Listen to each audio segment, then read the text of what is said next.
తండ్రి మీకే స్తోత్రమయ్యా, స్తోత్రమయ్యా. సర్వోన్నతుడా మీకే స్తోత్రం, స్తోత్రం, స్తోత్రం. సర్వాశీర్వాదములకు కారణభూతుడా మీకే స్తోత్రం, స్తోత్రం. స్తుతులకు కారణభూతులమైన మా తండ్రి మీకే స్తోత్రమయ్యా, స్తోత్రమయ్యా. అల్ఫమగిన దేవా మీకే స్తోత్రం, స్తోత్రం. ఆది సంభూతుడా మీకే స్తోత్రం, స్తోత్రం. ఆశ్చర్యకరుడా మీకే స్తోత్రమయ్యా, స్తోత్రమయ్యా. అద్భుతాలు చేయగల మా తండ్రి మీకే స్తోత్రమయ్యా, స్తోత్రమయ్యా. నమ్మదగిన దేవా మీకే స్తోత్రం, స్తోత్రం. నిజ దేవుడా మీకే స్తోత్రమయ్యా, స్తోత్రమయ్యా, స్తోత్రమయ్యా. గొప్ప దేవుడా మీకే స్తోత్రం, స్తోత్రం, స్తోత్రం, స్తోత్రం. మా పాలిట దైవమా మీకే స్తోత్రమయ్యా, స్తోత్రమయ్యా, స్తోత్రమయ్యా. తేజోమయుడా నీకే స్తోత్రం, స్తోత్రం, స్తోత్రం. మా తండ్రి మీకే స్తోత్రమయ్యా, స్తోత్రమయ్యా, స్తోత్రమయ్యా. మా దేవా మీకే స్తోత్రం, స్తోత్రం, స్తోత్రం. నిత్యము పరలోకములో పరిశుద్ధుడు, పరిశుద్ధుడు, పరిశుద్ధులని వేవేల దేవదూతల చేత స్తుతింపబడుచున్న మా తండ్రి మీకే స్తోత్రమయ్యా, స్తోత్రమయ్యా, స్తోత్రమయ్యా. దేవా మీకే స్తోత్రం, స్తోత్రం, స్తోత్రం. మా తండ్రి మీకే స్తోత్రం, స్తోత్రం, స్తోత్రం. పరిశుద్ధుడా మీకే స్తోత్రం, స్తోత్రం, స్తోత్రం. పాపుల పాటి రక్షకుడా మీకే స్తోత్రమయ్యా, స్తోత్రమయ్యా, స్తోత్రమయ్యా. పరలోకపు మా దేవా మీకే స్తోత్రమయ్యా, స్తోత్రమయ్యా. స్తుతి, స్తుతి, స్తుతి, స్తుతి. స్తోత్రం, స్తోత్రం, స్తోత్రం, స్తోత్రం, స్తోత్రం, స్తోత్రం, స్తోత్రం, స్తోత్రం. ప్రేమించేదన్ అధికముగా ఆరాధింతున్ ఆశక్తితో ప్రేమించేదన్ అధికముగా ఆరాధింతున్ ఆశక్తితో పూర్ణ మనసుతో ఆరాధింతు నిన్ను పూర్ణ బలముతో ప్రేమించేదన్ పూర్ణ మనసుతో నిన్ను పూర్ణ బలముతో ఆరాధన, ఆరాధన, ఆరాధన, ఆరాధన, ఆరాధన, ఆరాధన, ఆరాధన, ఆరాధన. ఎబినేజరే, ఎబినేజరే ఇంతవరకు ఆదుకున్నవే. ఎబినేజరే, ఎబినేజరే ఇంతవరకు ఆదుకుంటివే నన్ను, ఇంతవరకు ఆదుకుంటివే నన్ను, ఇంతవరకు ఆదుకున్నావు. నిన్ను పూర్ణ మనసుతో ఆరాధింతు నిన్ను పూర్ణ బలముతో ప్రేమించేదం నిన్ను పూర్ణ మనసుతో ఆరాధింతు నిన్ను పూర్ణ బలముతో ప్రేమించేదన్. ఆరాధన, ఆరాధన, ఆరాధన, ఆరాధన, ఆరాధన, ఆరాధన, ఆరాధన, ఆరాధన. ప్రేమించేదన్ అధికముగా ఆరాధింతున్ ఆశక్తితో ప్రేమించేదన్ అధికముగా ఆరాధించున్ ఆశక్తితో. ఎల్రోహి, ఎల్రోహి నన్ను చూచవే వందనమయ్యా. ఎల్రోహి, ఎల్రోహి నన్ను చూచవే వందనమయ్యా. నువ్వు నన్ను చూచవే వందనమయ్యా. నువ్వు నన్ను చూచవే వందనమయ్యా. నిన్ను పూర్ణ మనసుతో ఆరాధింతు నిన్ను పూర్ణ బలముతో ప్రేమించేదన్ నిన్ను పూర్ణ మనసుతో ఆరాధింతు నిన్ను ప్రేమించేదన్. ఆరాధన, ఆరాధన,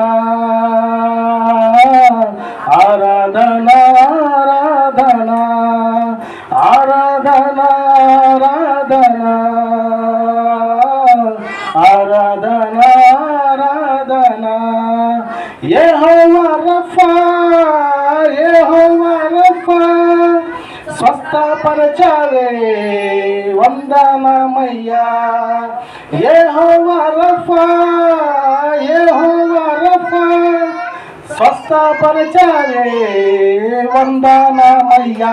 నన్ను స్వస్థపరచావే వందనమయ్యా, నన్ను స్వస్థపరచావే వందనమయ్యా.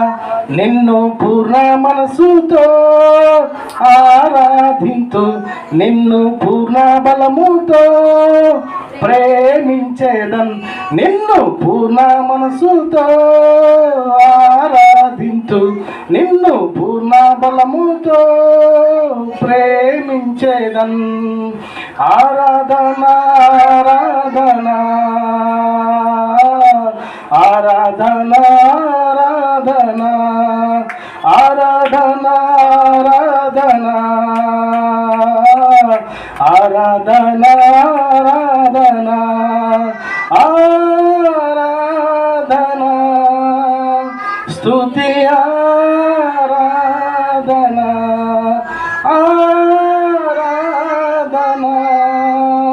స్తుతి ఆరాధన ఆరాధన స్తుతి ఆరాధన ఆరాధన స్తుతి ఆరాధన ఆరాధన స్తుతి ఆరాధన ఆరాధన స్తుతి ఆరాధన.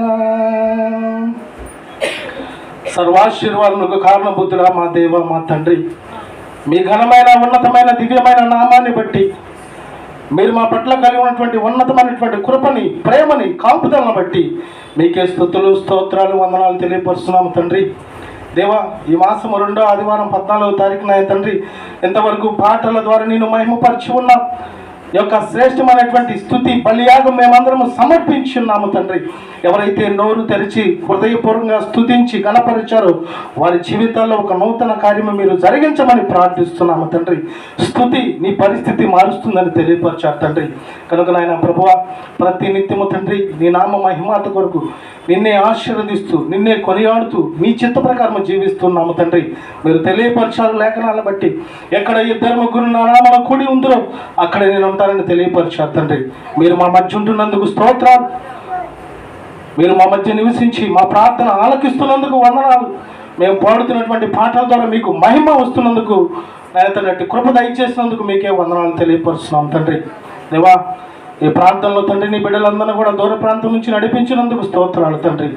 అయినా తండ్రి మా బంధువులందరూ కూడా ఇక్కడికి మీరు తీసుకొచ్చి చక్కగా నీ మాటలు వినేటువంటి ధన్యత నీ బిడ్డలకు మీరు దయచేసినందుకు స్తోత్రాలు తండ్రి. ఆశ కలిగిన ప్రాణాన్ని తృప్తిపరుస్తానని తెలియపరిచావు తండ్రి. నీ బిడ్డల హృదయంలో ఏ బాధతో, ఏ ఇబ్బందితో, ఏ సమస్యతో నీ వద్దకు వచ్చి ఉన్నారు. నీ శ్రేష్టమైనటువంటి వాక్కు విని వారి జీవితాల్లో ఉన్నటువంటి సమస్యల నుంచి, ఇబ్బందుల నుంచి విడుదల పొందుటకు మీరు కృపదాయి చేయుదురు గాక. సమస్త విషయాల్లో మీరే మా పక్షాన ఉండండి. పరిశుద్ధాత్మతో నన్ను నింపి నా నోటిని బూరగా వాడుకొని శ్రేష్టమైనటువంటి నీ ఉపదేశము నాతోనూ, మాతోనూ, మా అందరితో మీరు మాట్లాడమని, నీ బిడ్డలకు వినగలిగినటువంటి హృదయాన్ని, గ్రహించగలిగినటువంటి మనస్సుని, అటు చెవుల్ని నీ బిడ్డలకు మీరు దయచేసి బహుసూటిగా స్పష్టంగా నీ బిడ్డలతో మీరు మాట్లాడమని నజరేయుడైన యేసు నామమున ప్రార్థించి అడిగి వేడుకొనుచున్నాము మా తండ్రి. ఆమెన్. ఫోన్ ఆపేశారా? స్విచ్ ఆపారా?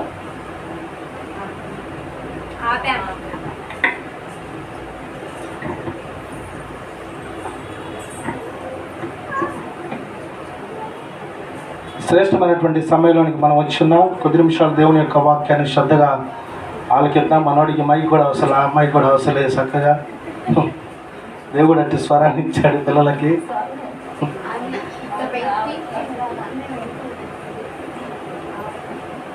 అయిపోయిందా? స్విచ్ ఆఫ్తే అది ఆగిపోయింది. ల్యాండ్ లైన్ ఎవరో ఒకరు ఫోన్ చేస్తూ ఉంటారు. ఈ టైంలో నచ్చింది ఫోన్. తిన్నారా తినలేదా? సరే, దేవుని మాటలు మనం జాగ్రత్తగా ఆలకిద్దాం. మంచి సమయంలోనికి మనం వచ్చున్నాం. దేవుని పరిశుద్ధమైన నామమునకు మహిమయు ఘనతయు ప్రభావములు కలుగును గాక. ఆమెన్. మన ప్రభువును రక్షకుడైన యేసు క్రీస్తు ప్రభువారి పరిశుద్ధమైన, శక్తివంతమైన, ప్రశస్తమైన నామమున దేవుని బిడ్డలైన మీ అందరికీ దూరాన సమీపాన దేవుని మాటలు ఆలకిస్తున్నటువంటి ప్రియమైన దేవుని బిడ్డలైన మీ అందరికీ నా నిండు హృదయపూర్వకపు వందనములు, ప్రత్యేకపు శుభములు తెలియపరుస్తున్నాను. సియోనులో నుండి నా ప్రభువు మిమ్మల్ని ఆశీర్వదించి దీవించును గాక. ఆమేన్. మన జీవితాల్లో మనం చూస్తూ ఉంటే మన పుట్టినరోజులు ఎప్పుడు వస్తాయా చూస్తూ ఉంటాం, అవునా కదా? మన అంటే మన ఆశ, ఆలోచన, తలంపులు ఎలాగుంటూ ఉంటాయి అంటే, కొంతమంది జీవితాలు చూస్తూ ఉంటే ఎప్పుడెప్పుడు మనం సెలబ్రేషన్ చేసుకోవాలి, ఎప్పుడెప్పుడు ఆనందంగా ఉండాలి, ఎప్పుడెప్పుడు పిక్నిక్ వెళ్ళినట్టు వెళ్ళాలి, ఎప్పుడెప్పుడు ఆనందంగా సంతోషంగా ఉండాలని అనుకుంటూ ఉంటాం. అలాగని మీరు అలా చేయొద్దని నేను అనట్లేదు, కానీ కొన్ని ముఖ్యమైనటువంటి విషయాలకి మనం ప్రాధాన్యత ఇచ్చేవారిగా ఉండాలండి. మనం పుట్టినరోజు గుర్తు మర్చిపోతామా? డేటు పుట్టింది మొదలుకొని ఆ పుట్టినరోజు గుర్తున్నా కానీ చచ్చిపోయిన దాకా కూడా ముసలోళ్ళు పండి ముసలైనా కానీ రేపు నా పుట్టినరోజు అనిద్దా ఉందా, వణుకుతా కూడా అనిద్ది. అదేవిధంగా వివాహ దినాన్ని కూడా మనము మర్చిపోం. వివాహం అన్ని విషయంలో ఘనమైందని దేవుని వాక్యం తెలియపరుస్తుంది. వివాహ సందర్భాల్లో ప్రమాణాలు చూడాలి. ఎట్ట చేస్తారంటే కలిమిలోను, లేమిలోను, బాధలోను, ఇరుకులోను, ఇబ్బందుల్లోను నేను తోడుగా ఉంటాను, నేను విడిచిపెట్టను అంటాడు. ఏదైనా చిన్న సమస్య వచ్చిందంటే ఫోన్ స్విచ్ ఆఫ్ అయిపోయింది, లేకపోతే ఎక్కడో వండిపోతూ ఉంటాడు. అదేవిధంగా మనిషి యొక్క జీవితంలో ఏది జరిగినా, ఏ సందర్భమైనా, ఏదైనా కానీ మనం జ్ఞాపకం చేసుకుంటూనే ఉంటాం. అయితే దేవుని బిడ్డలుగా ఉన్నటువంటి మనము ఒక విషయాన్ని జ్ఞాపకం చేసుకోవాలి. అది ఏమైనదంటే క్రీస్తు పునరుద్ధానము యొక్క విషయాలను జ్ఞాపకం చేసుకునే వారిగా ఉండాలి. అనగా దేవుడు ఈ లోకంలోనికి వచ్చి మరణించి మరలా మన వరకు పునరుద్ధానుడయ్యేటువంటి విషయాన్ని మనం నిత్యము జ్ఞాపకం చేసుకునే వారిగా ఉండాలి. ఒకవేళ నీ పుట్టినరోజు జ్ఞాపకం లేకపోయినా ఏ ఇబ్బంది ఏమి లేదు, నీ పెళ్లి రోజు గుర్తు లేకపోయినా ఇబ్బంది ఏమైనా ఉంటుందా? ఏమీ ఉండదు. ఆ ఫంక్షన్ ఈ ఫంక్షన్ కొంతమంది మనం చూస్తూ ఉంటే వచ్చే నెల 23వ తారీఖు అందరం పోవాలని క్యాలెండర్ మీద నోట్ చేసి పెట్టుకుంటూ ఉంటారు. కానీ నా ప్రియ దేవుని బిడ్డలారా, అందుకని వాక్యము తెలియపరుస్తుంది. ఎప్పుడైతే దేవుని కార్యాలు, దేవుని ఆలోచనలు, దేవుని తలంపుల ప్రకారము మనం మన జీవితాన్ని కొనసాగిస్తూ ఉంటామో మనకు తెలియకుండానే దేవుడు తన యొక్క కృపలో, కాపుదల్లో కాచి కాపాడుతూ ఉన్నతమైనటువంటి కార్యాలు మన జీవితంలో దేవుడు జరిగించకుండా ఉండటండి. అందుకనే దేవుడు పునరుద్ధానం యొక్క ప్రయోజనాలు మనం గమనించేవారిగా ఈ శ్రేష్టమైనటువంటి సమయంలో దేవుడు మనతో మాట్లాడటానికి ఆలోచన కలిగి ఉన్నాడు. క్రీస్తు పునరుద్ధానముతో అనేక లాభములు ఉన్నాయి. వాటిలో కొన్నిటిని మనం 7 మాటలుగా మనం చూద్దామండి. దేవుడు పునరుద్ధానుడయ్యాడు మన కొరకు. వాటి వల్ల మనకు వచ్చినటువంటి ప్రయోజనము, లాభము, వాటి వల్ల మనం పొందుకున్నటువంటి ఆత్మీయ శక్తి, ఆత్మీయ బలములో ఉన్నటువంటి కొన్ని మాటలు మనం ప్రత్యేకముగా చూడగలిగినట్లయితే, మొదటి మాట ఆశీర్వాదం అండి. దేవుడు పునరుద్ధానం అవటం వల్ల తన బిడ్డలకు ఏమొచ్చింది? ఆశీర్వాదం వచ్చింది. ఆ మాట మనం చూద్దాం పరిశుద్ధ గ్రంథం నుంచి. అపోస్తలులకు రాసినటువంటి పత్రిక, అపోస్తలుల కార్యములు 3వ అధ్యాయము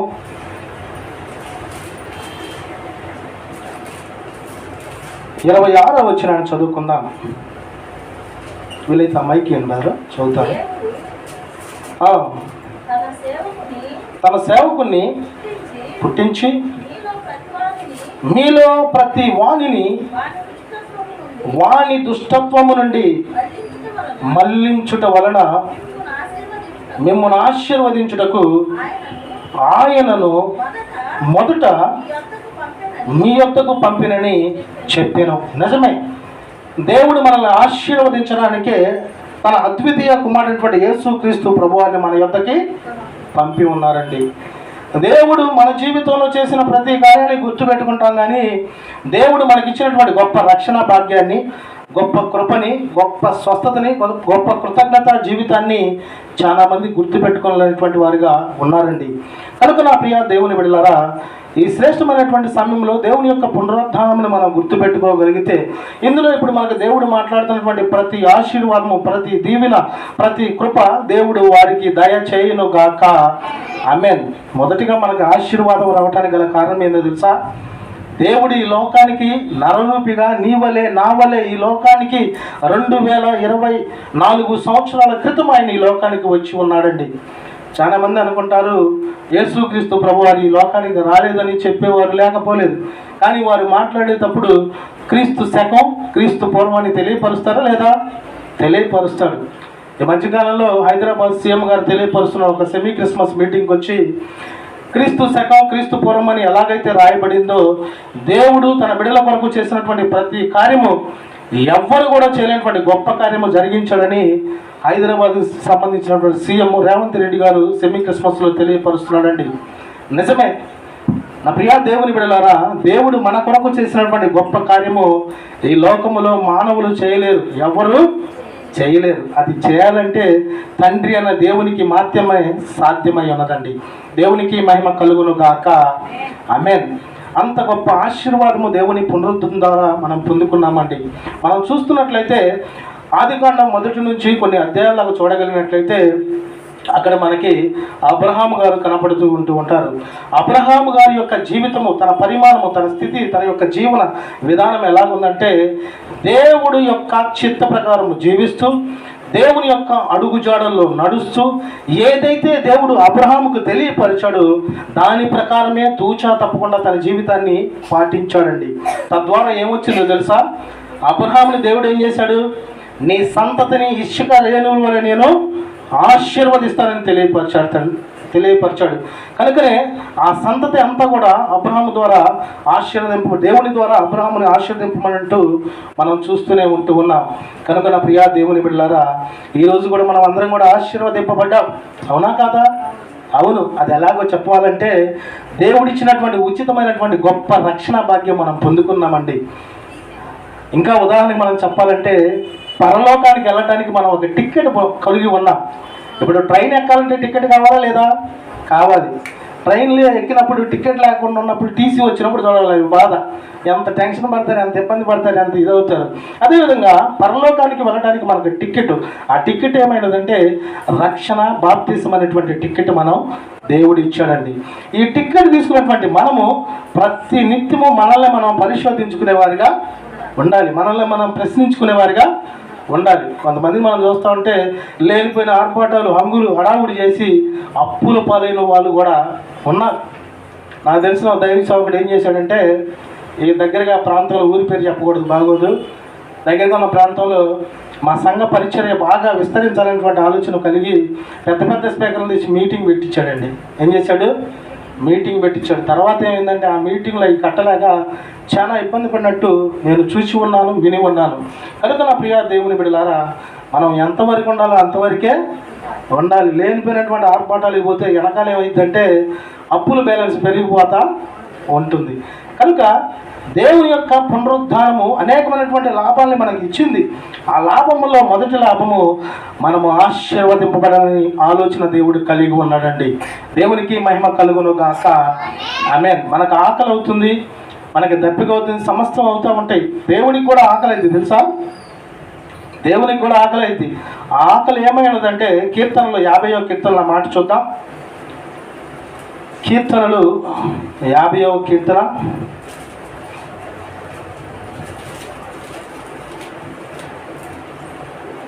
12వ వచనం చదువుకుందాం. 11వ వచనం చదువుకుందాం. ఆసాపు కీర్తన. కొండలలోని పక్షులన్నిటినీ నేను ఎరుగుదును, పొలములలోని పస్వాదులు నా వశమై ఉన్నవి, లోకమును దాని పరిపూర్ణతయు నావే,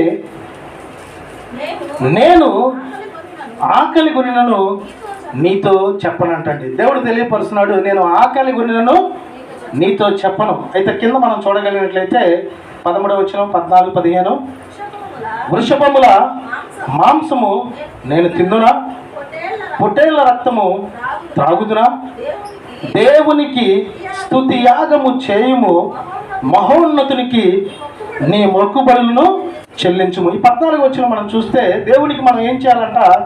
స్తుతి యాగము చేయాలంట. దేవుని ఆకలి తీర్చబడాలంటే మనము దేవుణ్ణి స్తుతించేవారిగా ఉండగలిగినట్లయితే, దేవుని ఆకలిని తీర్చేవారుగా మనము ఉంటాము. దేవుణ్ణి స్తుతిస్తూ దేవుని ఆజ్ఞకు లోబడి దేవుని చిత్త ప్రకారం జీవించడమే దేవునికి తృప్తి అని పరిశుద్ధ లేఖనము తెలియపరుస్తుంది. 15వ వచనం మనం చూడగలిగినట్లయితే, ఆపత్కాలమున నీవు నన్ను గూర్చి మొరపెట్టుము, నేను నిన్ను విడిపించెదను, నీవు నన్ను మహిమపరచెదవు. దేవునికి మహిమ కలుగును గాక. ఆమేన్. కనుక నా ప్రియా దేవుని బిడ్డలారా, మనల్ని దేవుడు ఆశీర్వదించాలని ఆలోచన కలిగి ఉన్నాడు, దీవించాలనేటువంటి ఆలోచన కలిగి ఉన్నాడు, ధన్యులుగా మార్చాలనేటువంటి ఆలోచన మన పట్ల కలిగి ఉన్నాడు. కనుకనే ఈ నూతన సంవత్సరాన్ని మనకు దేవుడు దయచేశాడు. ఈ నూతన సంవత్సరాన్ని దయచేయడంతో పాటు చక్కగా దేవుని యొక్క శ్రేష్టమైనటువంటి వాక్కు విని ఆత్మీయమైనటువంటి బలాన్ని పొందుకునేటువంటి కృప దేవుడు మనకు దయచేశాడండి. దేవుడు ఇచ్చినటువంటి ఆశీర్వాదం మనం నిత్యము పొందుకొని ఉండాలంటే దేవుని యొక్క శ్రేష్టమైనటువంటి మార్గాల్లో జీవితాన్ని కొనసాగించే వారిగా ఉండాలి. కొంతమందిని మనం చూస్తూ ఉంటే వారి ఆలోచనలు, వారి తలపులు, వారి ఇష్ట ప్రకారం జీవిస్తూ నన్ను దేవుడు ఆశీర్వదించట్లేదండి, నా ప్రార్థన దేవుడు ఆలకించట్లేదండి, పక్కవారు ప్రయోజకులు అవుతున్నారు కానీ మేము తగ్గిపోతున్నామండి అనే వారు లేదంటారా? ఉన్నారు. కానీ నా ప్రియ దేవుని బిడ్డలారా, మనం నిత్యము దేవుణ్ణి గణపరుస్తూ కొనియాడుతూ దేవుడు మన కొరకు చేసిన ప్రతి గొప్ప కార్యాన్ని క్షుణ్ణంగా పరిశీలన చేసి నిత్యము దేవుణ్ణి స్తుతిస్తూ గణపరుస్తూ దేవుణ్ణి కొనియాడేవారిగా అటు ఆలోచన ఎవరైతే కలిగి ఉంటారో వారిని తప్పకుండా దేవుడు ఆశీర్వదిస్తాడండి. దేవునికి మహిమ కలుగును కాక. ఆమేన్. క్రీస్తు పునరుద్ధానం యొక్క ప్రయోజనము, వాటిలో అనేకమైనటువంటి లాభాల్లో రెండో మాట మనం చూడగలిగినట్టయితే, దేవుని యొక్క పునరుద్ధాన్ని బట్టి తన బిడ్డల్ని నీతిమంతులుగా తీర్చబడటండి.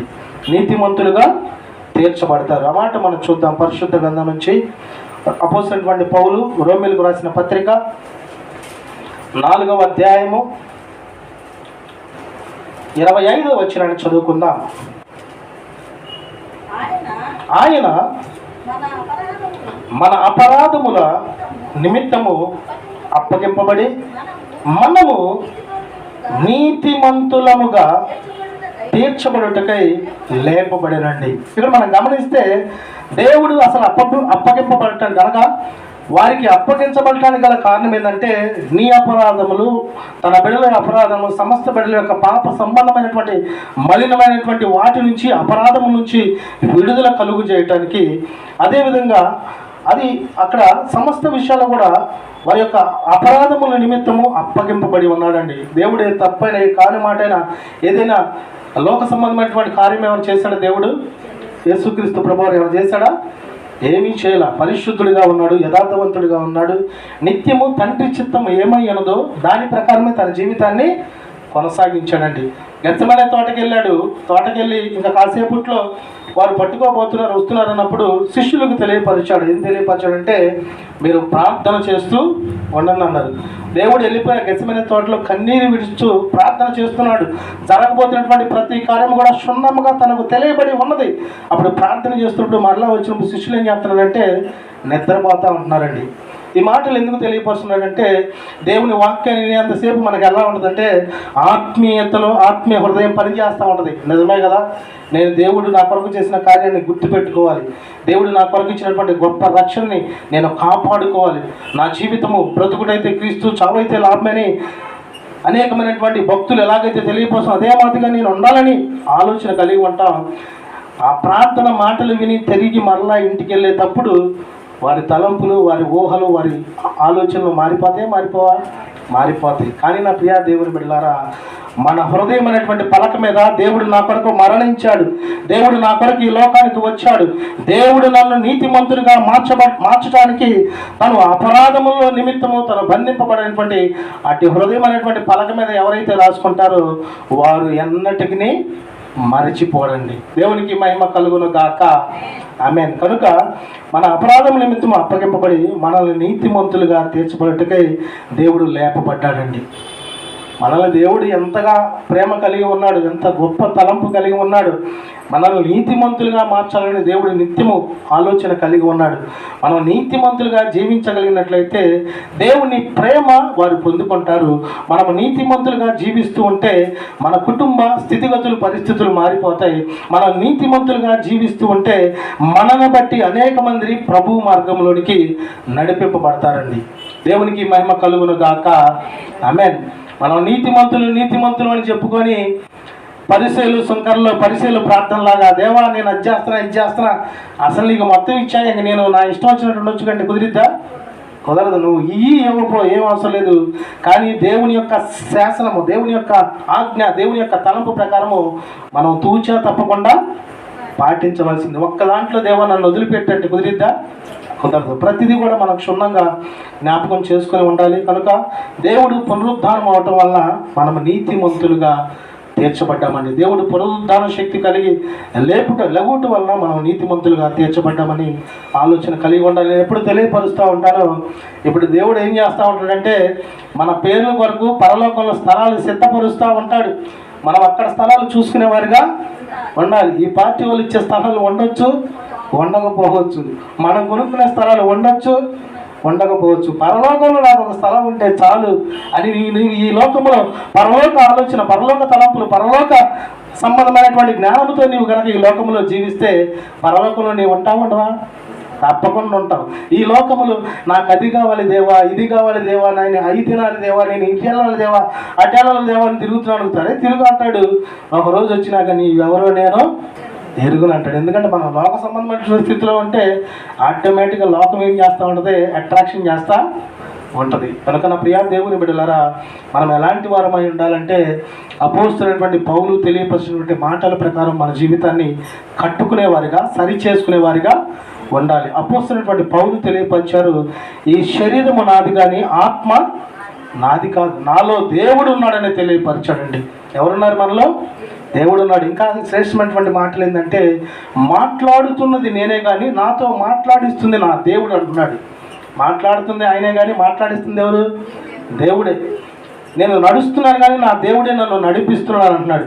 నా చేతులు నావే కానీ నా చేతుల ద్వారా గొప్ప గొప్ప కార్యాలు చేస్తుంది నా దేవుడని ఎంత తగ్గింపుతో తను తెలియపరుస్తున్నాడు.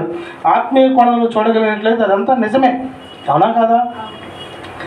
దేవుని యొక్క ఆజ్ఞ, దేవుని యొక్క తలంపు, దేవుని యొక్క ఉద్దేశం లేకుండా మనం ఏమీ కూడా చేయలేము. అందుకని సింపుల్గా ఎన్ని తలచినా ఏది అడిగినా జరిగేది దేవుని చిత్తమే. ఆయన చిత్తమేమైనది అది తప్పకుండా జరుగుతూ ఉంటుంది. కనుక దేవుని చిత్తానికి మనం లోబడి, దేవుని మీద ఆధారపడి, దేవుని యొక్క పునరుద్ధానం యొక్క శక్తిని, మన కొరకు దేవుడు చేసిన గొప్ప గొప్ప కార్యాలు కనుక మనం ప్రతి దినము క్షుణ్ణముగా జ్ఞాపకము చేసుకొని జీవించేవారిగా మనం ఉంటే ఈ లోకములో నేను మంచి విశ్వాసముగా జీవించాలి, ఈ లోకములో నేను నీతిమంతులుగా జీవించాలి. ఎందుకంటే ఈ లోకంలో ఏమున్నా లేకపోయినా పరలోకం అనేటువంటి గొప్ప పట్టణము నా కొరకు దేవుడు సిద్ధపరిచాడు. కనుక పరలోకానికి నేను చేరగలిగితే ఆ ధన్యత నాకు చాలు కదా.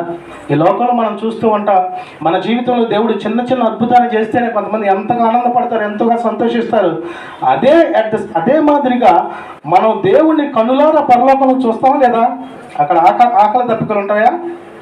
ఏముండవు. బంగారపు వీధుల్లో నడుస్తూ దేవుణ్ణి చూస్తూ దేవుణ్ణి ఆరాధిస్తూ మహిమపరుస్తూ కొనియాడుతూ మయమరిచేటువంటి కృప దేవుడు మనకు దయచేస్తాడండి. దేవునికి మహిమ కలుగును గాక. ఎప్పుడంటే మనం ఈ లోకములో పరలోక సంబంధమైనటువంటి ఆలోచన కలిగి ఉన్నప్పుడు, ఈ లోకములో దేవుని యొక్క ఆశీర్వాదం పొందుకుంటూ నీతిమంతులుగా ఈ లోకములో మనం జీవించినప్పుడు తప్పకుండా పరలోకానికి దేవుడు మనల్ని తీసుకొని పోతాడు. ఇంకో మాట, మూడో మాట మనం చూద్దాం. క్రీస్తు పునరుద్ధానం అనేకం లాభంలో మూడో మాట పరిశుద్ధత. మూడో మాట పరిశుద్ధత. ఆ మాట మనం చూద్దాం. కొరింథీయులకు రాసినటువంటి 2వ పత్రిక, అపోస్తలుడైనటువంటి పౌలు కొరింథీయులకు రాసిన 2వ పత్రిక 5వ అధ్యాయము 15వ వచనాన్ని చదువుకుందాం.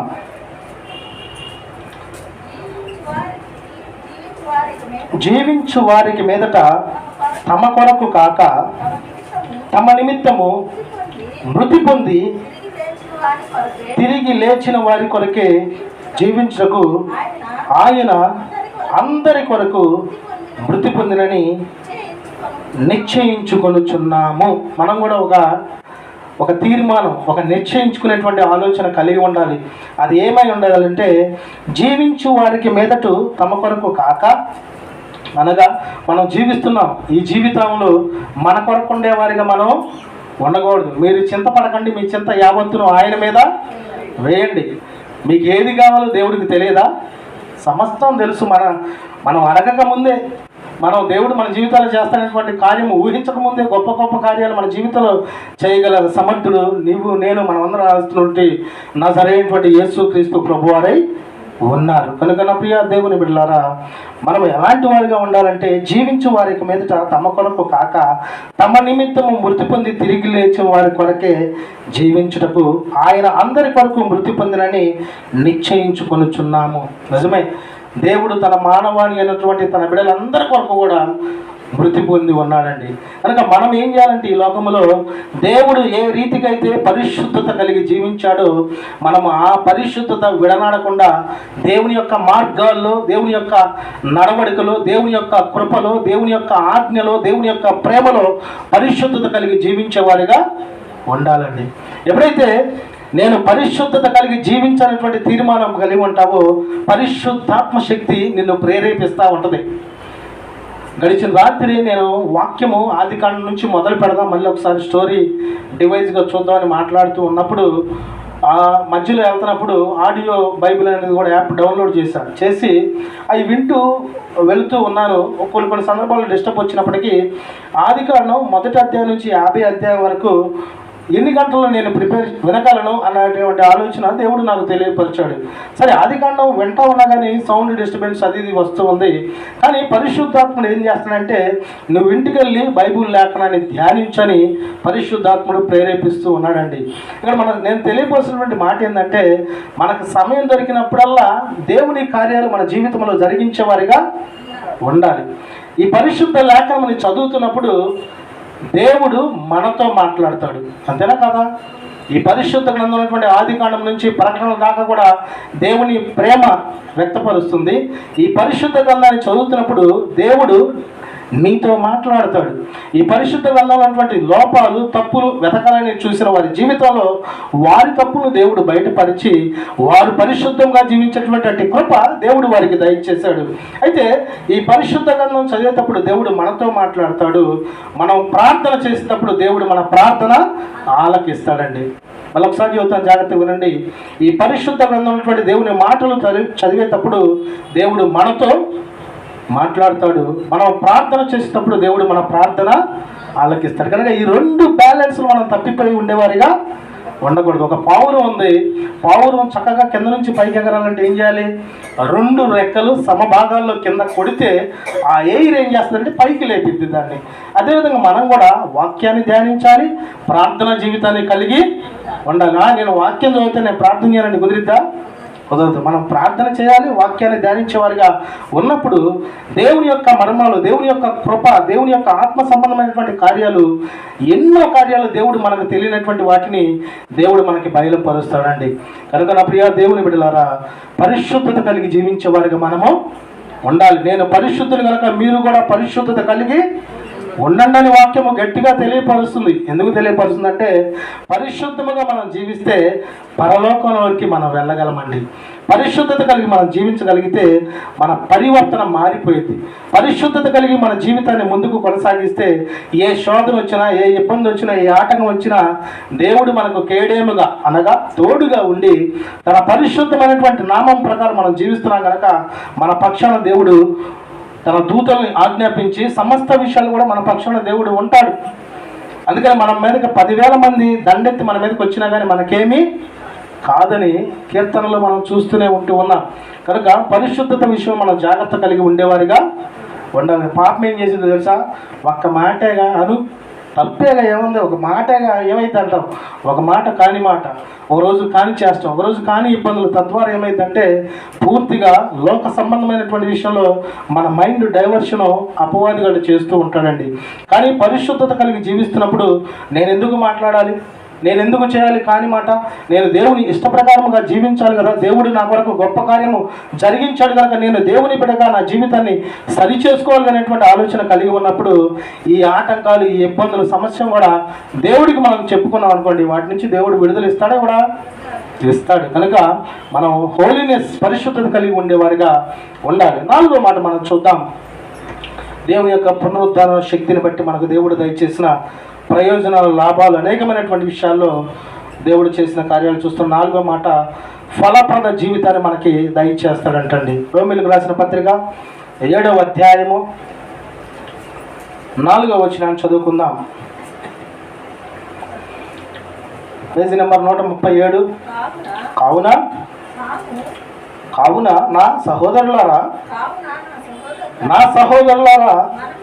మనము దేవుని కొరకు ఫలమును ఫలించునట్లు మృతులలో నుండి లేపబడిన క్రీస్తు అను వేరొకరిని చేరుటకై మీరును ఆయన శరీరము ద్వారా ధర్మశాస్త్రము విషయమై మృతులైతిరి అంటండి. మనము కూడా ఇక్కడ గమనించాల్సిన విషయం ఏంటంటే, సహోదరులని తెలియపరుస్తూ మన దేవుని కొరకు ఫలమును ఫలించినట్లు మనం జీవించాలంటే మనం ఎలా ఉండాలంటే, మృతులలో నుండి లేపబడిన క్రీస్తు అను వేరొకరిని చేరుటకై మీరును ఆయన శరీరము ద్వారా ధర్మశాస్త్రం విషయమై మృతులైతిరి అంటండి.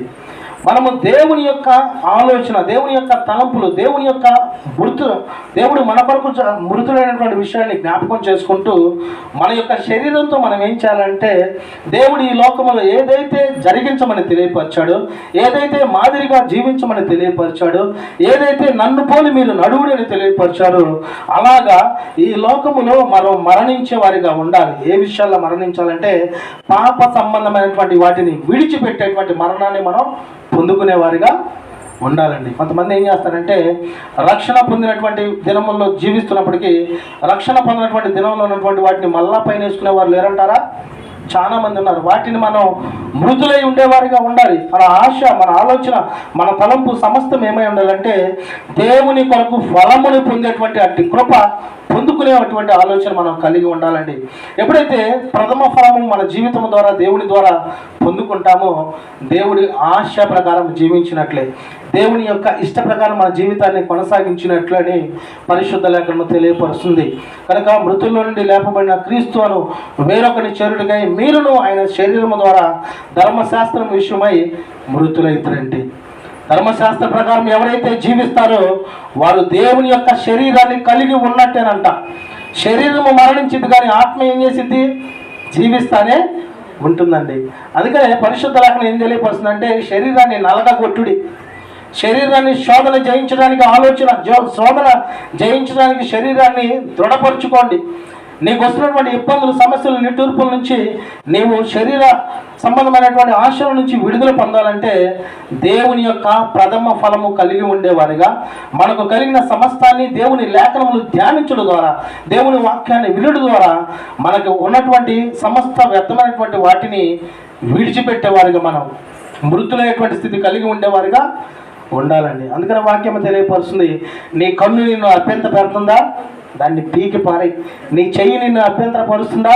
దాన్ని తీసే. నీ కాలు నిన్ను అభ్యంతరపరుస్తుంది, దాన్ని తీసే. నువ్వు అన్నీ పెట్టుకొని పరలోకం వెళ్ళడం కంటే నీకు అవి లేకుండా వెళ్ళినా కానీ నీకు ఎంతో నెమ్మది ఉంటుంది, ధన్యత ఉంటుంది, ఆశీర్వాదం ఉంటుందని పరిశుద్ధ లేఖనం తెలియపరుస్తుందండి. ఈ మధ్యకాలంలో నేను ఒక వీడియో చూసుకున్నాను. అది ఏమైందంటే, ఒక దైవ సేవకురాలు ఒక కళ కనిందంట. ఆ కళలో 2 దేవదూతలు ఆమెను పైకి తీసుకొని వెళ్తా ఉన్నాయంట. స్టార్టింగే నరకం అటువంటి పరిస్థితులు చూపిస్తూ ఉంది. ఆ వీడియో చూస్తుంటే ఉందండి, నరకం కళ్ళారా కనపడుతున్నట్టు ఉంటుంది. అరుపులు, కేకలు. ఒక వ్యక్తి పండుకొని ఉన్నాడు, మెడకాయ కోసేస్తున్నారు, దూరం వెళ్ళిపోతుంది, అరుస్తున్నాడు, మళ్ళీ వచ్చి మెడకాయ అంటుకుంటుంది, మళ్ళీ కోసేస్తున్నాడు. ఒక వ్యక్తి కాళ్ళు, చేతులు అగ్నిగుండంలో పడవేసినప్పుడు వాళ్ళ వేదన, వాళ్ళ శోధన, వాళ్ళ అరుపులు వింటూ ఉంటే రేపు నరకం ఎట్టుంటుందో కళ్ళారా చూపిస్తున్నారండి. కనుక నా ప్రియ దేవుని బిడ్డలారా, మనల్ని అందరినీ కూడా దేవుడు నశించాలనే దేవుడి ఆలోచన కలిగి ఉండాలి. పరలోకం వెళ్ళాలనేటువంటి ఆలోచన కలిగి ఉన్న ఆమెను అలా తీసుకెళ్ళడానికి గల కారణం ఏంటంటే, నీవు నరకం అనేటువంటి విషయంలో పడమాక, నీ సంఘ బిడ్డల్ని అందులో పడనీయమాక, పరలోకములో గొప్ప దేవుడు నీ కొరకు దేవుడు నీ కొరకు వేచి ఉన్నాడు. కనుక పరలోకం చేరటానికి నీవు ఆత్మీయ స్థితి కలిగి ఉండని ఆమెకి దేవుడు స్వప్నంలో తెలియపరచాడంటండి. కనుక నా ప్రియ దేవుని బిడ్డలారా, నరకంలో ఎలా ఉంటుంది అన్నది కూడా మనకు తెలియలేదనుకో, ఏముందలే నరకమేగా, చక్కగా కొడతారేమో చేస్తారేమో అన్నట్టు ఉంటుంది. నరకం ఎట్టా ఉంటుందో మనకు తెలిస్తే ఈ లోకంలో మనం దేవుని యొక్క చిత్త ప్రకారం జీవించేటువంటి అట్టి ఆత్మీయ ఆలోచన, ఆత్మీయ జ్ఞానాన్ని దేవుడు మనకి దయచేస్తాడు. దేవునికి మహిమ కలుగును గాక. ఆమేన్. కనుక ప్రథమ ఫలాన్ని మనం కలిగి ఉండేవారిగా ఉండాలి. అది ఏమై ఉండాలంటే, దేవుని కొరకు నేను మరణించినా నాకు అది మంచిదే, బ్రతుకుడైతే క్రీస్తు, చావైతే లాభమే అని భక్తుల వల్ల తెలియపరిచే వారికి మనం ఉండాలి. ఇంకో మాట, 5వ మాట మనం చూద్దాం. క్రీస్తు పునరుద్ధానంతో అనేకమైనటువంటి ప్రయోజనములు, లాభాల్లో 5వ మాట శక్తి, పవర్ని మనం పొందుకుంటామండి. శక్తి, పవర్. ఎఫెసీయులకు రాసినటువంటి పత్రిక మొదటి అధ్యాయము 19-20 వచనాలు చదువుకుందాం. నేను చదువుతాను, మీరు వింటారా? చదువుతారా?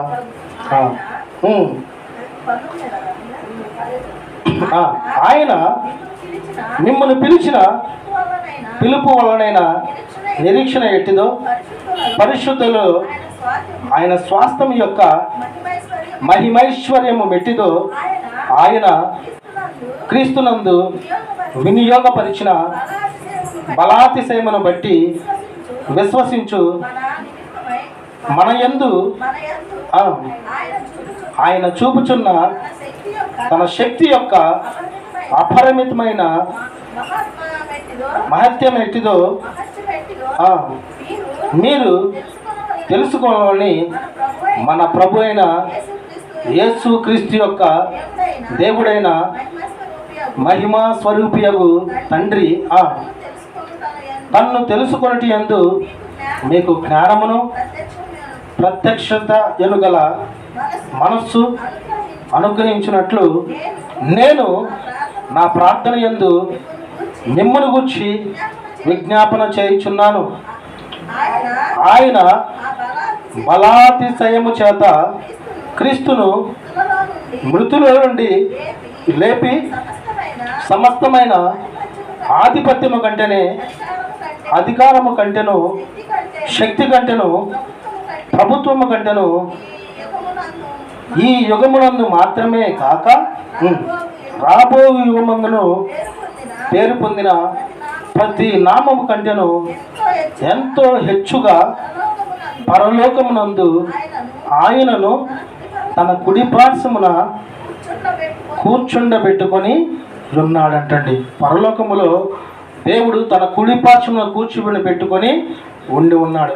దేవుని యొక్క ఆశ, ఆలోచన, తలంపు ఏంటంటే ప్రతి మానవాళి కూడా దేవుని యొక్క శక్తిని పొందుకోవాలని, పరిశుద్ధాత్మ ద్వారా నింపబడాలని, ప్రార్థన, విజ్ఞాపన, కృతజ్ఞతాపూర్వకంగా దేవుని నామ మహిమార్థకరంగా జీవించాలని, ప్రతి నిత్యము దేవుని యొక్క అడుగుజాడల్లో జీవించి తద్వారా ఈ లోకము ముగిసిన తర్వాత పరలోకము చేర్చబడాలి. ప్రతి మనిషి కూడా, ప్రతి మానవుడు కూడా పరలోకము చేర్చబడాలని అటు ఆలోచన దేవుడు కలిగి ఉన్నాడు. కనుకనే ఈ పాప సంబంధమైనటువంటి స్థితి నుంచి విడుదల, పాప సంబంధమైనటువంటి మలినమైనటువంటి అపరాధము నుంచి విడుదల నజరైనటువంటి యేసు క్రీస్తు ద్వారా మనకి దేవుడు దయచేశాడండి. దేవునికి మహిమ కలుగును గాక. ఆమేన్. దేవుని ద్వారా శక్తి పొందుకునే వారిగా మనము ఉండాలి. కొంతమందిని మనం చూస్తూ ఉంటే, ఏందక్క బాగున్నామంటే, ఏం బాగున్నాను, ఏం బాల, నిన్న బాల మొన్న బాలేదు అంటారు. కాసేపు మొహం కడుక్కొని ప్రార్థన చేసుకొని దేవుని సన్నిధిలో కూడి ఉండండి. దేవుడు కూడా శక్తి, దేవుడు కూడా ఆరోగ్యం, దేవుడు కూడా స్వస్థత, దేవుడు కూడా బలం. కానీ అపవాది కూడా ఏం చేస్తాడంటే, నీకు బాగలేదు కదా, నువ్వు నిద్ర లేవలేవు, నీకు ముదిరికి మొన్న 102 వచ్చింది జ్వరం, మొన్న 104 వచ్చిందని మనకు లేనిపోయినటువంటి ప్రేరణ ఇస్తూ ఉంటాడు. ఎంత బాధ ఉన్నా, ఎంత ఒళ్ళు నొప్పులు, ఎంత తలకాయ నొప్పి, ఎంత శరీర సంబంధమైనటువంటి బలహీనత మనకున్నా ఒక్కసారి దిక్కున లేచి మోకాళ్ళుని హృదయపూర్వకంగా ప్రభువుని ప్రార్థించగలిగితే దేవుడు పరిశుద్ధాత్మ శక్తితో నింపి ప్రతి విధమైనటువంటి సమస్య నుంచి దేవుడు స్వస్థపరచును గాక. ఆమేన్. కనుక నా ప్రియ దేవుని బిడ్డలారా, మనము బలమును పొందుకునే వారిగా ఉండాలి, శక్తిని పొందుకునే వారిగా ఉండాలి. మనలో ఉన్నటువంటి బలము, మనలో ఉన్నటువంటి శక్తి అపవాదిగాన్ని జయించాలి. అవునా కదా? దేవుడు అపవాదిని జయించాడా లేదా?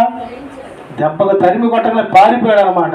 కనుక మనం కూడా ఏం చేయాలంటే, అపవాది గారు వస్తున్నప్పుడు, అమ్మో నేను భయం వేస్తుంది, నాకు నేను ఉండలేనన్నా వరకు వెంటనే మనల్ని వశపరుచుకుంటాడండి. మనము నజరైనటువంటి యేసు నామములో వాడిని తరిమి కొట్టేటువంటి శక్తి ఎక్కడ ఉందంటే అది దేవుని ద్వారానే మనం పొందుకోగలము. కనుక నా ప్రియ దేవుని బిడ్డలారా, మనము శక్తిమంతులుగా జీవించే వారిగా ఉండాలి. ఆరో మాట మనం చూద్దాం. 6వ మాట క్రీస్తు పునరుద్ధాన ప్రయోజనం గురించి. 6వ మాట మృతుల్లో నుండి లేపబడుట. మృతుల్లో నుండి లేపబడుట.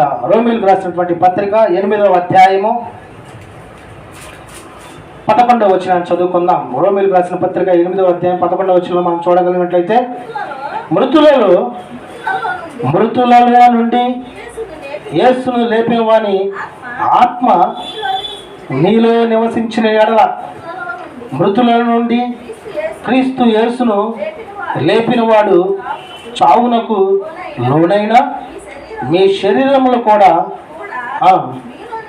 మీలో నివసించుచున్న తన ఆత్మ ద్వారా జీవింప చేయనంటండి. ఇక్కడ మనం గమనించాల్సింది ఏంటంటే, మన శరీర సంబంధమైనటువంటి విషయాల్లో జీవించేవారుగా మనం ఉండకుండా దేవుని యొక్క ఆత్మ మనలో ఉన్నది కనుక దేవుని యొక్క ఆత్మీయ ఆలోచన కలిగి జీవించేవారుగా ఉండాలని పరిశుద్ధ లేఖనము తెలియపరుస్తూ ఉంది. ఎందుకంటే దేవుని ఆత్మ మీలో నివసించిన ఎడల, ఎవరైతే దేవుని ఆత్మ మనలో ఉందని విశ్వసించి దేవుని యొక్క ఆత్మీయ బలాన్ని పొందుకుంటూ ఆత్మీయతలో జీవిస్తూ ఉంటారో, వారి యొక్క ఆలోచన, వారి యొక్క తలంపులు, వారి ఉద్దేశాలు ఏమై ఉంటాయంటే నిత్యము ప్రభువుని కొనియాడటం, నిత్యము ప్రభువుని గణపరచడం, నిత్యము ప్రభువు చిత్త ప్రకారం జీవించాలనేటువంటి ఆత్మీయ అవగాహన, ఆత్మీయ ఆలోచన వారు కలిగి ఉంటారు. అందుకనే వాక్యము తెలియపరుస్తుంది, మీరు ఆత్మ స్వభావమును గలవారే కానీ శరీర స్వభావము గలవారు కారు. కనుక మనం ఏమై ఉండాలంటే ఆత్మీయ స్వభావం కలిగి ఉండేవారుగా మనము ఉండాలి. శరీరం సంబంధించినటువంటి వాటిని మనం విడిచిపెట్టేటువంటి ఆలోచన కలిగి ఉండాలండి. అపవాదిగాడు ఏం చేస్తాడంటే మన మీద శరీరాశ, నేత్రాశ, జీవపబడినటువంటి పాపాన్ని మనకి ఉసిగలుపుతూ ఉంటాడు. మనం ఏదైతే చూసామో అది కావాలని, ఏదైతే చూస్తామో దాన్ని చేయాలనేటువంటి ఆలోచన ప్రేరేపిస్తూ ఉంటాడు. కానీ మన ఆత్మ, మనలో దేవుడు ఉన్నాడు కనుక ఆత్మ ద్వారా మనం ఏం చేయాలంటే వాటి నుంచి దూరముగా ఉండేవారిగా ఉండాలి. వాటిని మన దరిదాపుల్లోకి రాకుండా పరిశుద్ధత కలిగి ఉండేవారిగా మనము ఉండాలి. కనుక అందుకనే మృతుల్లో నుండి లేపబడుటని వాక్యము తెలియపరుస్తుందండి. ఒకవేళ మన శరీరం మరణించిన కానీ ఆత్మ ఏమై ఉండాలంటే దేవుని చిత్త ప్రకారం జీవించేటువంటి అట్టి అవగాహన, అట్టి తలంపు కలిగి ఉండేవారిగా ఉండాలి. కనుక 7వ మాట మనం చూద్దాం. సమయం పాటించాలి కనుక క్రీస్తు పునరుద్ధాన ప్రయోజనంలో, క్రీస్తు పునరుద్ధానంతో అనేక లాభములు ఉన్నాయి. కొన్నిటిని మాత్రమే మనం చూస్తూ ఉన్నాం. మొదటిది ఆశీర్వాదం మనకు కలుగుతుంది. రెండవది నీతిమంతులుగా చేర్చబడతాము. మూడవది పరిశుద్ధత కలిగి జీవిస్తాము. నాలుగవదిగా ఫలప్రద జీవితాన్ని మనం కలిగి ఉంటాము. ఐదవదిగా శక్తి కలిగి జీవించేవారిగా దేవుడు మనల్ని బలపరుస్తాడు. ఆరవదిగా మృతుల్లో నుండి లేపబడతాం. ఆత్మ మనలో ఉంటే శరీరాశలు మనకు దరిదాపుల్లో కూడా రావు. ఆత్మ మనలో లేదనుకున్నాం అనుకోండి, ఇక శరీరమా, తినుము, తాగుము, సుఖించమనేటువంటి ఆలోచన కలిగి ఉంటాం. 7వ మాట, చివరి మాట మనం చూద్దాం. మృతి నొందిన మన ప్రియులు క్రీస్తుతో పాటు వస్తారని వాగ్దానము చేయుట. ఎవరైతే మరణించారో వారు కూడా క్రీస్తుతో పాటు వస్తారని వాగ్దానం చేసేవారుగా ఉంటాం. ఎందుకంటే దేవుడు పునరుద్ధరణయ్యాడు కనుక ఎవరైతే మరణిస్తారో వారు కూడా దేవునితో పాటు మొదటగా వస్తారని పరిశుద్ధ లేఖనము తెలియపరుస్తుంది. ఆ మాట చూద్దాం. తెస్సలోనికి రాసిన మొదటి గ్రంథము, అపోస్తలుడైనటువంటి పౌలు తెస్సలోనికి రాసిన మొదటి గ్రంథము 4వ అధ్యాయము 14వ వచనాన్ని చదువుకుందాం. 4వ అధ్యాయం 14వ వచనం, పేజీ నెంబర్ 186. యేసు మృతి పొంది తిరిగి లేచినని మనము నమ్మిన ఎడల అదే ప్రకారము యేసునందు నిద్రించిన వారిని దేవుడు ఆయనతో కూడా వెంట పెట్టుకొని వచ్చును. 15 కూడా చదువుదాం. మేము ప్రభువు మాటను బట్టి మీతో చెప్పున్నదేమనగా, ప్రభువు రాకడ వరకు సజీవులమై నిలిచియుండు మనము నిద్రించిన వారి కంటే ముందుగా ఆయన సన్నిధికి చేరమని. అది విషయం. కనుక నా ప్రియ దేవుని బిడ్డలారా, మనము ఏదో ఒక సమయంలో మరణిస్తాం. లేదా పెద్ద పెద్ద గొప్పవారు, మధ్యవారు, పేదవారు ఎవరైనా కానీ మరణించాల్సిందే. మన జీవితం ఎలాంటిదంటే నీటి మీద బుడగ వంటిది. కొంతసేపు కనబడి అంతలోనే మాయమయ్యే ఆవిరి వంటిది. కనుక నా ప్రియా దేవుని బిడ్డలారా, మన పుట్టినరోజులు, ఫంక్షన్లు, ఆ రోజులు ఈ రోజులు ఎలాగైతే మనకు గుర్తుంటాయో, దేవుని యొక్క పునరుద్ధరణమైనటువంటి దినము, దేవుడు మన కొరకు చేసిన గొప్ప కార్యము చేసినటువంటి దినము, ప్రతినిత్యము దేవుడు మన కొరకు ఏ ఆశ ఆలోచన కలిగి ఉన్నాడో అట్టి కార్యాలు మన జీవితంలో నిత్యము గమనిస్తూ, దేవుడు మనల్ని ఎలాగైతే తన కృపలో కాపుదలో నిత్యము ఆశీర్వదిస్తూ, దేవుడు మన పునరుద్ధారుడు అవ్వడానికి గల కారణం ఏంటంటే, మనకు కూడా అట్టి పునరుద్ధాన శక్తిని దేవుడు మనకి దయచేశాడండి. దేవుడు కనుక పునరుద్ధారుడు అవ్వకపోతే పరలోకి వెళ్ళటానికి మానవుడికి హక్కు లేదు. కనుక నరరూపిగా దేవుడు ఈ లోకానికి వచ్చాడు, మరణించాడు, పునరుద్ధానం అయ్యాడు. కనుక మనం కూడా, మన పితలు కూడా మరణిస్తే ఏమైందంటే, దేవుడు రెండవ రాకడగా వచ్చినప్పుడు దేవునితో పాటు వారందరూ కూడా వస్తారు. ఎవరైతే దేవుడు రెండవ రాకడలో సజీవులుగా ఉంటారో వారు తర్వాత దేవునితో పాటు కొనుక్కోబడతారని అపోస్తలుడైనటువంటి పౌలు తెస్సలోనిక సంఘమునకు తెలియపరుస్తూ ఉన్నారు. కనుక నా ప్రియా దేవుని బిడ్డలారా, మనం కూడా ఈ లోకంలో జీవిస్తున్నప్పుడు ప్రభువు మన కొరకు చేసిన ప్రతి కార్యాన్ని క్షుణ్ణముగా జాగ్రత్తగా పరిశీలించి ఆయన నామ మహిమార్థ కొరకు జీవిద్దాం, పరిశుద్ధత కలిగి ఉందాం. సమస్త విషయాలు మనకి ఏమున్నా లేకపోయినా దేవుడు బలాన్ని ఇచ్చాడు, శక్తిని ఇచ్చాడు, కుటుంబాన్ని ఇచ్చాడు, ఆరోగ్యాన్ని ఇచ్చాడు, క్షేమాన్ని ఇచ్చాడు, తన కృపలో బలపరుస్తున్నాడు. కనుక దానిని బట్టి అంతకంటే ఉత్తమమైనది గొప్ప రక్షణ భాగ్యాన్ని దేవుడు మనకి దయచేశాడండి. దేవునికి మహిమ కలుగును గాక. ఆమేన్. ఎంతోమంది సహోదరులు ఏదేదో చేస్తామంటే నాకేమనిపించింది అంటే, దేవుడు నన్ను రక్షించుకున్నాడు కదా, అదే మాదిరిగా వీరి మనసు కూడా మారిస్తే బాగుండు, వీరి జీవితాలు కూడా మారిస్తే బాగుండు, వీరి బ్రతుకులు కూడా మారిస్తే బాగుండని ప్రార్థన చేసేటువంటి అట్టి ఆత్మీయ జ్ఞానాన్ని దేవుడు మనకు దయచేశాడండి. దేవునికి మహిమ కలుగును గాక. ఆమేన్. కనుక దేవుని పునరుద్ధాన సంబంధమైనటువంటి ఆలోచనలు కలిగి ఉందాం. నీ కొరకు ఈ లోకంలో ఏమున్నా లేకపోయినా పరలోకంలో నాకు స్థలము ఇవ్వు దేవా అని ప్రార్థన చేద్దామండి. ఎప్పుడైతే ఈ లోకంలో పరలోక సంబంధమైనటువంటి ఆలోచనలు కలిగి ఉంటామో ఆటోమేటిక్గా పరలోకం మనం చేర్చగలం. ఎందుకంటే నేను పరలోకం వెళ్ళాలి అనగా పరిశుద్ధునిగా జీవించాలి. నా కొరకు దేవుడు మరణించాడు కనుక నేను నీతిమంతుడిగా జీవించాలి. ఏది చేసినా, ఏ సందర్భమైనా, ఏ క్రియ అయినా, మాట అయినా, నడవడికైనా సమస్తము కూడా దేవుని నామానికి మహిమ వచ్చే రీతిగా మనం జీవించగలిగినట్లయితే తప్పకుండా దేవుడు అదే ఆశ ఆలోచన మనలో కలిగి ఉన్నాడు కనుక అట్టి వారిని దేవుడు పరలోకమును చేర్చును గాక. ఆమేన్. ఈ శ్రేష్టమైనటువంటి మాటలు దేవుడు మన వినికిడిలో ఆశీర్వదించి నూరంతలుగా ఫలభరితముగా మార్చును గాక. ఆమేన్. ప్రార్థన చేసుకుందాం.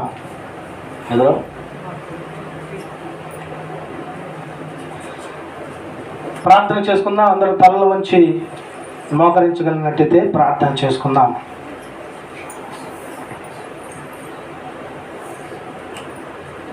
మహాపరిశుద్ధుడా, పరలోకపు తండ్రి, మా దేవ, మా తండ్రి, నిజమైన ఆయన తండ్రి, మీరు మాట్లాడిన ప్రతి మాటను బట్టి మాకు ఆత్మీయ ఆహారాన్ని మీరు దయచేశారు తండ్రి.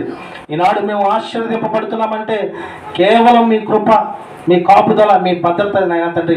మీరు మా కొరకు ఈ లోకానికి వచ్చి మరణించి పునరుద్ధరణలు అయ్యారు కనుకనే మమ్మల్ని ఆశీర్వదించారు, రక్షణ భాగ్యాన్ని దయచేశారు తండ్రి. అదేవిధంగా తండ్రి, మేము నీతిమంతులుగా జీవించాలని మీరు ఈ లోకంలో జీవించి ఒక మాదిరికమైనటువంటి జీవితాన్ని జీవించాలని మా అందరికీ మీరు తెలియపరిచారు తండ్రి. అదేవిధంగా పరిశుద్ధత కలిగి ఉండుడి, పరిశుద్ధత కలిగి జీవించే వారి పక్షాన మీరుంటారని తెలియపరిచారు. ఎవరైతే పరిశుద్ధముగా జీవిస్తారో వారు ఏమి ఉన్నా లేకపోయినా నిత్యము ప్రభువుని స్తుతిస్తూ, మహిమపరుస్తూ, కొనియాడుతూ తద్వారా దేవుని నామాన్ని ఘనపరుస్తారని మీరు తెలియపరిచారు తండ్రి.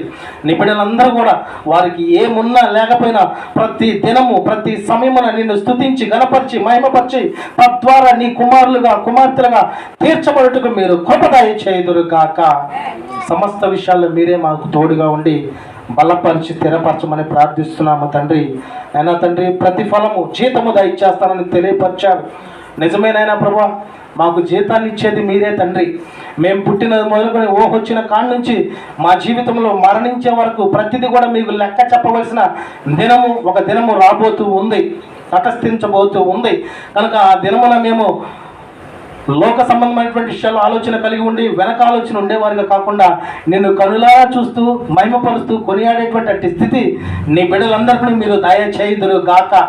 ఒకవేళ ఏదైనా విషయాల్లో వెనుకంజలో ఉంటే ఇప్పుడే నీ బిడ్డల హృదయాన్ని మార్చి పరిశుద్ధపరచుదురు గాక, ప్రత్యేకించుదురు గాక.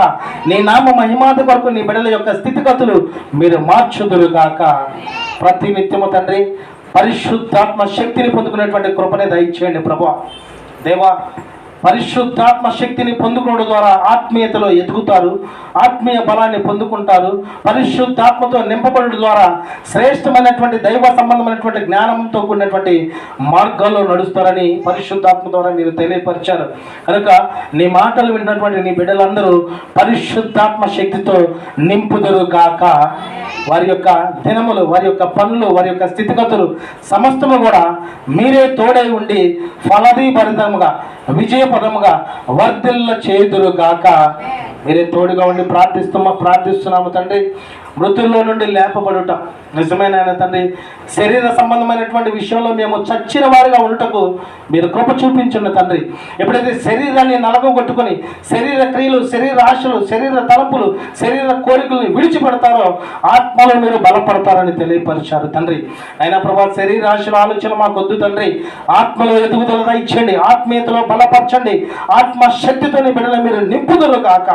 నిత్యము పరిశుద్ధాత్మ శక్తిని పొందుకొని ఆత్మ పరవశులై ఆత్మీయముగా మిమ్మల్ని మహిమపరిచి ఘనపరిచి స్తుతించి తద్వారా వారి కుటుంబాలు, వారి జీవితాలు ఆశీర్వదింపబట్టుకు మీరు కృప దయచేయుదురు గాక. ఆమేన్. మృతుల్లో నుండి మన ప్రియులు క్రీస్తుతో పాటు వస్తారని మీరు తెలియపరిచారు తండ్రి. నిజమైన తండ్రి, మరణించిన ప్రతి ఒక్కరూ రెండో రాకడలో మీతో పాటు రాబోతున్నారని మీరు తెలియపరిచారు తండ్రి. మీ యొక్క రాకడ నాయన తండ్రి మేము సజీవులుగా ఉన్నప్పుడు వస్తే నాయన తండ్రి మమ్మల్ని జ్ఞాపకం చేసుకోమని ప్రార్థిస్తున్నాము తండ్రి. ఈ లోకములో మేము జీవిస్తున్నప్పుడు ఈ యొక్క యుద్ధ జీవితము, మీ యొక్క జీవితంలో నాయన తండ్రి ఎలా జీవించాలని ఆనాడు ఆదాము నుంచి ఇప్పటి వరకు మీరు తెలియపరిచినట్టు రీతిగా మీ యొక్క ఆజ్ఞ ప్రకారము, ఆలోచన ప్రకారము, తలంపు ప్రకారము జీవించినట్లు అట్టి కృపాన్ని బిడ్డలందరినీ మీరు దయచేయమని ప్రార్థిస్తున్నాము తండ్రి.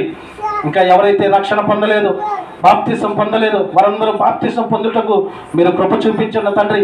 అయినా ప్రభా, మీటింగ్స్ పెట్టి భోజనాలు పెడితే వేలగా వచ్చి మీటింగ్స్లో ఉంటున్నారు, భోజన విషయాల్లో పాల్గొంటున్నారు, కానీ బాప్తిసం పొందండి అంటే నెంబర్ల సంఖ్యలో ఆయన తండ్రి కొద్ది మంది మాత్రమే ఉంటున్నారు తండ్రి.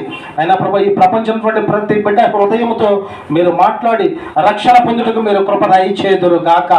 అటు కృపని బిడ్డలందరికీ మీరు దయచేయమని ప్రార్థిస్తున్నాము తండ్రి. దూరాన సమీపాన ఈ మాటలు వింటున్నటువంటి నీ బిడ్డలందరి గురించి ప్రత్యేకంగా ప్రార్థిస్తున్నాము దేవా. నీ బిడ్డల జీవితాల్లో పుట్టినరోజులు, పండగలు, బర్త్డేస్, వివాహాలు, ఆ కార్యాలు, ఈ కార్యాలు జరుపుకుంటూ ఉంటారు, కానీ వాటన్నిటి వల్ల ఏమీ ఉపయోగం ఉండదని మీరు తెలియపరిచారు తండ్రి. కానీ నా కొరకు దేవుడు ఈ లోకానికి వచ్చాడు, నన్ను దేవుడు రక్షించాడు, నా కొరకు దేవుడు మరణించి పునరుద్ధానుడయ్యాను గనక నాకు కూడా పునరుద్ధాన శక్తిని దేవుడు దయచేసాడు గనక ఈ లోకంలో జీవిస్తున్నప్పుడు పరలోక సంబంధమైనటువంటి జ్ఞానంతో నేను నింపబడాలనేటువంటి అట్టి దైవ జ్ఞానంతో నీ బిడ్డలను మీరు ఇప్పుడే నింపుతురు కాక. ప్రతికూల పరిస్థితుల్లో సమస్త విషయాల్లో మీరే తోడే ఉండండి ప్రభా. ఆనాడు నీ బిడ్డల పక్షాన మీరుండి అద్భుత ఆశ్చర్యకార్యాలు జరిగించారు. ఈ ప్రాంతంలో ఏకీపిస్తున్నటువంటి ప్రతి బిడ్డ జీవితంలో, వారి బ్రతుకుల్లో, వారి పనుల్లో, రాకపోకల్లో, కుటుంబ పరంగా, ఆర్థిక పరంగా సమస్త విషయాల్లో మీరే తోడే ఉండి బలపరిచి స్థిరపరిచి నీ నామ మహిమాది కొరకు నీ బిడ్డలందరినీ హెచ్చుగా ఆశీర్వదించుదురు కాక. మీ కృప, మీ క్షేమము, మీ కాపుదల నీ బిడ్డలందరి మీద మీరు కుమ్మరించమని, సమస్త విషయాల్లో మీరే మా పక్షాన తోడే ఉండి బలపరిచి స్థిరపరిచి నీ నామాన్నే హెచ్చిస్తూ, మీ నామాన్నే ఘనపరుస్తూ మీకు మహిమాధికంగా మేమందరము జీవించినట్లు అటు కృప, అటు ఆశీర్వాదం మాకందరికీ మీరు దయచేయమని మీకే మహిమ, మీకే ఘనత, మీకే ప్రభావములు చెల్లిస్తూ నజరేయుడైన యేసు క్రీస్తు ప్రభువారి శక్తివంతమైన నామమున ప్రార్థించి అడిగి వేడుకొనుచున్నాము మా తండ్రి.